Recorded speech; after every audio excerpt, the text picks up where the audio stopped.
আজকে আরও একটি নতুন জিকে ভিডিওতে তোমাদের সবাইকে স্বাগত জানাই। আজকের প্রথম প্রশ্ন, অযোধ্যায় মূর্তি খোদাই করার জন্য পাথরগুলো কোথা থেকে আনা হয়েছিল? তুঙ্গভদ্রা নদীর তীর, গঙ্গা নদীর তীর, যমুনা নদীর তীর, কৃষ্ণা নদীর তীরে। এটির সঠিক উত্তরটি হচ্ছে তুঙ্গভদ্রা নদীর তীর। পরের প্রশ্ন, অযোধ্যা কোন রাজ্যে অবস্থিত? পাঞ্জাব, হরিয়ানা, উত্তরপ্রদেশ, উত্তরাখণ্ড। তো এটির সঠিক উত্তরটি হয়ে যাবে উত্তরপ্রদেশ। পরের প্রশ্ন, অযোধ্যার পরবর্তীত নাম কি ছিল? ফৈজাবাদ, প্রয়াগরাজ, আদিরপুর, পাটলিপুত্র। এটির সঠিক উত্তরটি হয়ে যাবে ফৈজাবাদ। পরের প্রশ্ন, রাম মন্দিরের ভিত্তিপ্রস্তর কবে প্রথম করা হয়েছিল?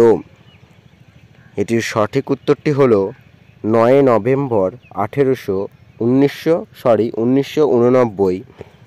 পরের প্রশ্ন, অযোধ্যায় রাম মন্দিরের ভূমিপূজন ও ভিত্তিপ্রস্তর কবে হয়? এটির সঠিক উত্তরটি হয়ে যাবে 5 আগস্ট 2020।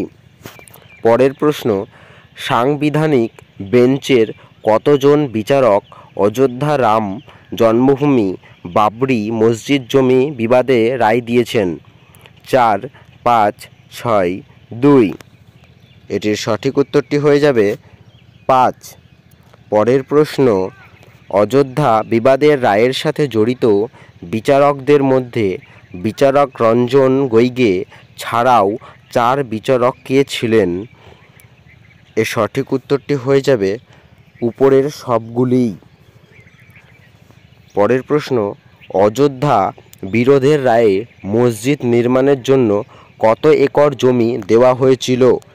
এর সঠিক উত্তরটি হলো 5 একর। পরের প্রশ্ন, অযোধ্যা রাম মন্দিরের কাছে কোন নদী প্রবাহিত? যমুনা, গঙ্গা, সরয়ু, গোদাবরী। এর সঠিক উত্তরটি হয়ে যাবে সরয়ু। পরের প্রশ্ন, গর্ভগৃহের জন্য ভগবান রামের 5 ফুট লম্বা মূর্তি খোদাই করতে কী ধরনের পাথর ব্যবহার করা হবে? শালগ্রাম পাথর, নেপাল থেকে দেবশিলা শিলা, কর্ণাটক থেকে কৃষ্ণশিলা, অযোধ্যা থেকে কালো পাথর। এটির সঠিক উত্তরটি হয়ে যাবে কর্ণাটক থেকে কৃষ্ণশিলা। পরের প্রশ্ন, অযোধ্যার বিতর্কিত জমির সাথে কোন ঐতিহাসিক ঘটনা জড়িত? এ পানিপথের যুদ্ধ, জালিয়ানওয়ালাবাগ হত্যাকাণ্ড, বাবরি মসজিদ ধ্বংস, ভারত ছাড়ো আন্দোলন। এটির সঠিক উত্তরটি হয়ে যাবে বাবরি মসজিদ ধ্বংস। পরের প্রশ্ন, রাম মন্দির কমপ্লেক্স কোন স্থাপত্য শৈলীতে নির্মিত? গথিক, নিউ ক্লাসিক্যাল, নাগড়া, আধুনিকতাবাদী। এটির সঠিক উত্তরটি হয়ে যাবে নাগড়া। পরের প্রশ্ন, অযোধ্যা রাম মন্দির নির্মাণের জন্য দায়ী ট্রাস্টের নাম কি? রাম জন্মভূমি ন্যাস, অযোধ্যা মন্দির ট্রাস্ট, রাম সেবা সমিতি, শ্রীরাম ফাউন্ডেশন। এটির সঠিক উত্তরটি হলো রাম জন্মভূমি ন্যাস। তোমরা যদি সঠিক উত্তর জেনে থাকো তাহলে অবশ্যই কমেন্ট করে জানাবে।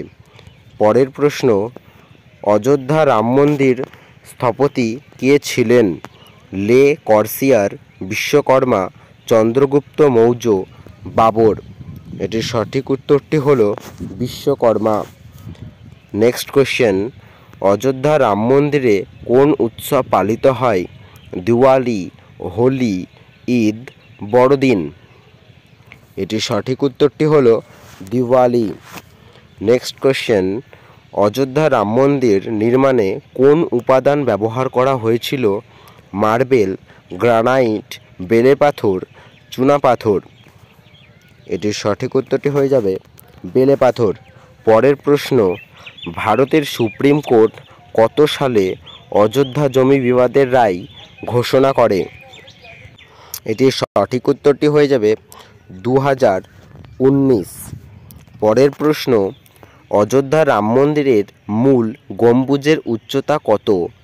128 ফুট, 108 ফুট, 141 ফুট, 151 ফুট। এটির সঠিক উত্তরটি হয়ে যাবে 141 ফুট। পরের প্রশ্ন, রাম মন্দিরের জন্য রামলালার মূর্তি কে তৈরি করেছিলেন?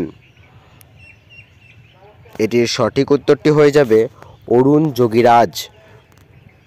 পরের প্রশ্ন, শতকের শেষ দিকে অযোধ্যা রাম মন্দির নির্মাণের আন্দোলনে নেতৃত্ব দিয়েছিলেন কে? মহাত্মা গান্ধী, জওহরলাল নেহেরু, এল.কে. আডবাণী, সর্দার প্যাটেল। তো এটির সঠিক উত্তরটি হয়ে যাবে এল.কে. আডবাণী। পরের প্রশ্ন, রাম মন্দির কমপ্লেক্স কত একর জমি জুড়ে আছে?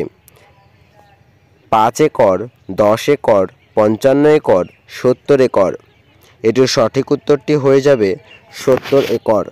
যদি ভিডিওটি ভালো লাগে থাকে তাহলে ভিডিওতে একটি লাইক করুন এবং চ্যানেলটিকে সাবস্ক্রাইব করতে একদম ভুলবেন না।